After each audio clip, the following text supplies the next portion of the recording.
All right, so I'm going to show you how to create a Facebook ad really quick. I have this saved on my calendar as a quick Facebook post, so I can randomly do posts and share it to groups. So I'm just going to copy and paste that right here. I send this to my real estate agent so they don't have to do this. She has the calendar invite, so she could do the same post. Now, I don't do the boost right away. I post it first and then I go back and boost it. Just because for some reason Facebook gives me more options. So that's why I do it that way. I don't know. It lets me pick more like not demographic, but like interests. It's like apartments.com, Zillow, and that kind of thing. I want to select get more messages because that's actually going to get me more signups to my event. I've been playing with it for a little bit, and that seems to be, now you have to do special interest in housing or it's not going to let you post.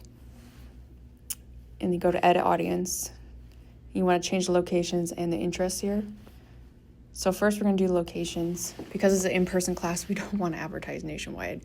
We just want to select all the cities near the actual class. So of course we want to do Tacoma, Puyallup. They're really close. And then kind of go outwards from there.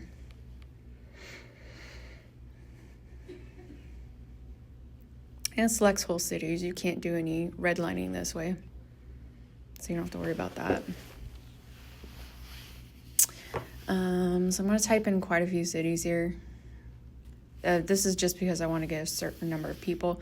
And this is where I've seen when I teach classes that people will actually drive from into my class to get to. So if you've never had someone from a city because it's too far away, I probably wouldn't do it. Start with cities, towns, and municipalities near where you're going to teach an in-person class, and then go outwards. And then if you're like the only resource for a certain area, at that area too. So that's why I put some stuff on the peninsula here, because not a lot of people actually teach classes on the peninsula. So yeah, just making sure that's a pretty good list. Closest to farthest away, kind of. Now, people do teach classes in Federal Way, but not everyone out there is advertising. It's a pretty good population center, so I still make sure to add that. Port Orchard, nobody's teaching over there, so I make sure to include them so they can see my ad and drive on over. A lot of people will drive, again, from the peninsula to Tacoma. Even when I taught in Puyallup, people would drive there too, even though it's a little bit further east.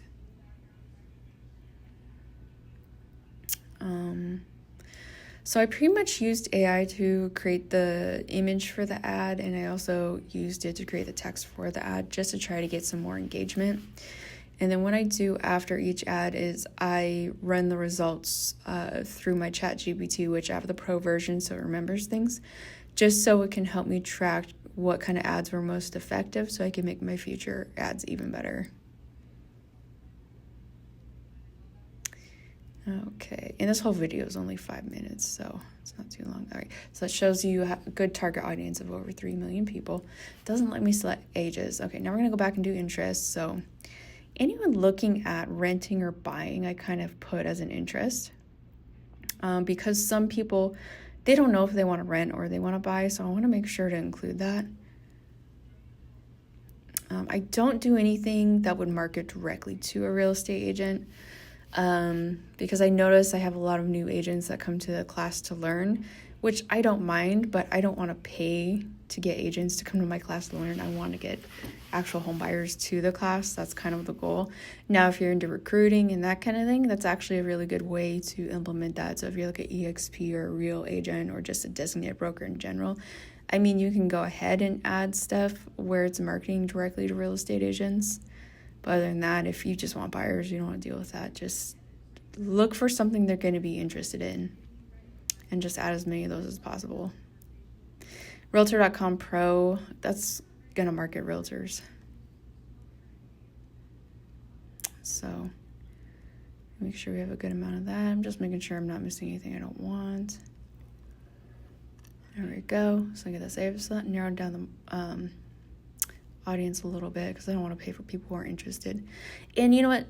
I started with $20 to $25. I'm going to go ahead and do $39 a day. Just going to run it for 5 days. And I want to encompass 4th of July because people aren't going to be working, they're going to be home. So I wanted to make sure more people are actually going to see that. So that's why I'm going to go ahead and do that.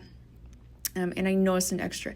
Now, payment details, I'm going to show you what happens if you don't add funds ahead of time. You want to add funds ahead of time because if you try to do it through Apple Pay, there's a $83 fee, which is ridiculous. So I just wanted to show you that. Be careful. Notice that there's an $83 fee. So before you go ahead and pay, make sure you have funds.